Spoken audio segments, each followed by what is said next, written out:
This is the last day that I'm going to be a slave to watering my urban sustainable living garden.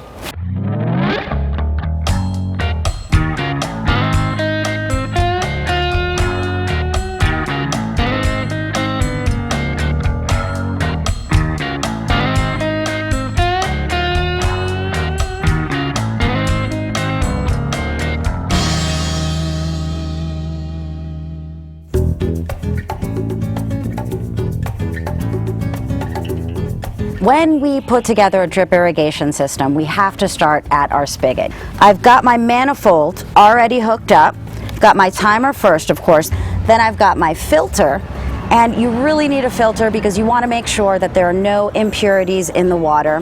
There's a stainless steel filter inside that basically screens out any little particles that might get into your drip irrigation system and clog it up, and we don't want that to happen. Then I've got my regulator here, and that's going to give me 30 pounds per square inch of pressure. Then I have my Easy Lock fitting. My Easy Lock fitting is where I connect my main line tube to it.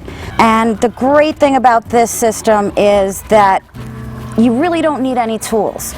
All you have to do is make sure that when you're screwing anything on, it's pretty much hand tight. All right, all I have to do is make sure as I get it in here that it goes over the whole nipple here. Screw the collar on and just hand tighten it. All right, that is in.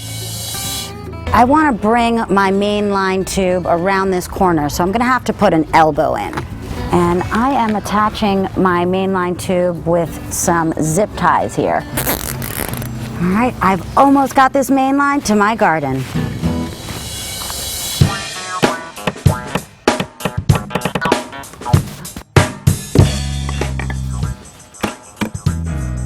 So I've run my mainline tubing into my urban sustainable living garden. I've secured them neatly with some zip ties to my electrical conduit here. And then I've put some elbows in just to make it nice and neat and bring it to my raised beds here. Now I'm going to take this mainline tubing and run it all the way down my raised beds. Then I'm just going to be able to attach my drip line connectors wherever I want them in my raised beds. I'm going to attach the 1/2 inch main line to the top of my raised beds here using one of these clamps. And now I'm just going to repeat the process and attach it to this line of my raised beds.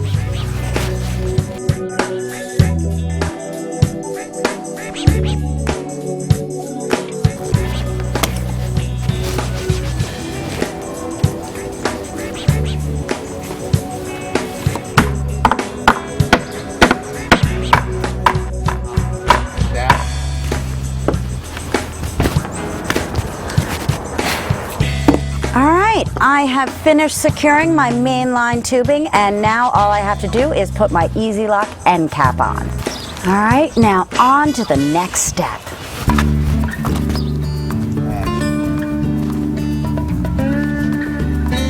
All right, I've installed my main line tubing in my urban sustainable living garden, and now it's time to install the soaker drip line. So the first thing I need to do is I need to put a hole in my main line. Now we've got some goof plugs, so in case I do make a mistake, I've got these goof plugs that I can pop in and no one will ever know. I'm using the Miracle Punch here. It's really easy to use. Now I've got my 1/4 inch tubing here. It's solid, there are no holes in it.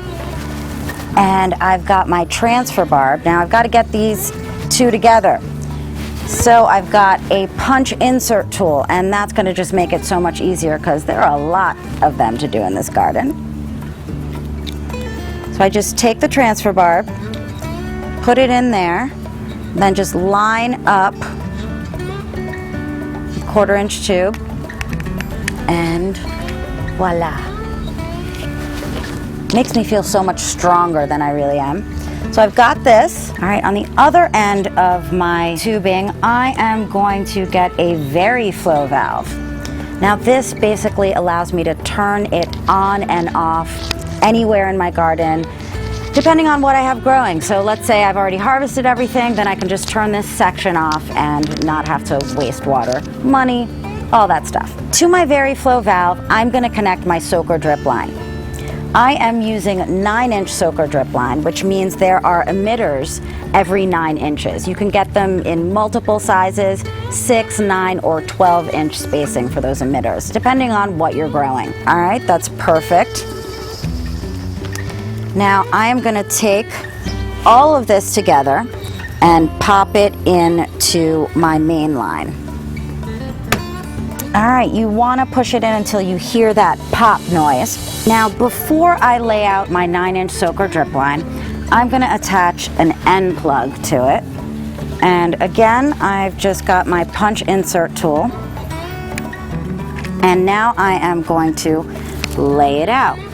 Got these U-shaped hole downs, and I'm just inserting them at an angle to keep my soaker drip line in place. All right, these U-shaped hole downs, you want to pop them in basically every 3 feet or so. I'm here by my 4x4 raised bed, and I've already laid out my 1/4-inch tubing around the inside of the bed because I'm going to do things a little bit differently. I have a VariJet sprayer that I'm going to use in this bed. I'm going to use 4 of them actually. So I have my valve stake, and to that I've attached my Half Moon VariJet sprayer.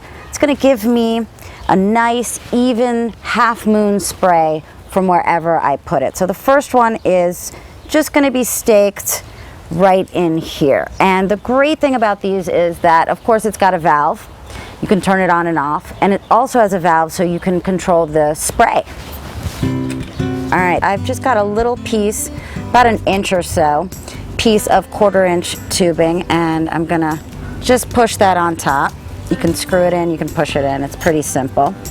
Then I am going to attach the Half Moon VariJet sprayer, and I am done.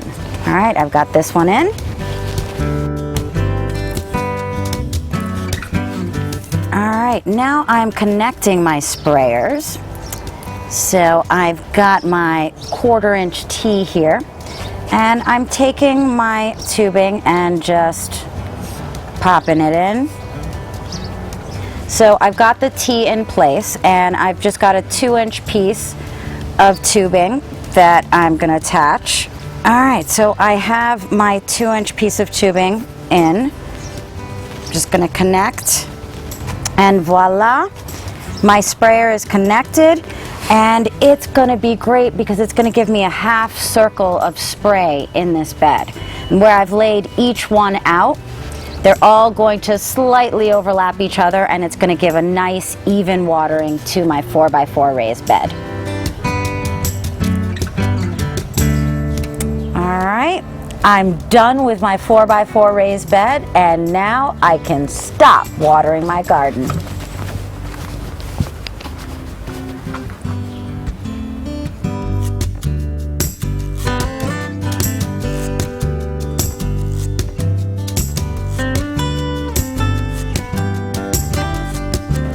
I've finished setting up my drip irrigation system in my urban sustainable living garden. And for under $200, my plants are going to get the right amount of water at the right time. This system costs under $200, so if you want to purchase your own, go to dripworks.com. I'm Patty Moreno, the Garden Girl. Thanks for watching.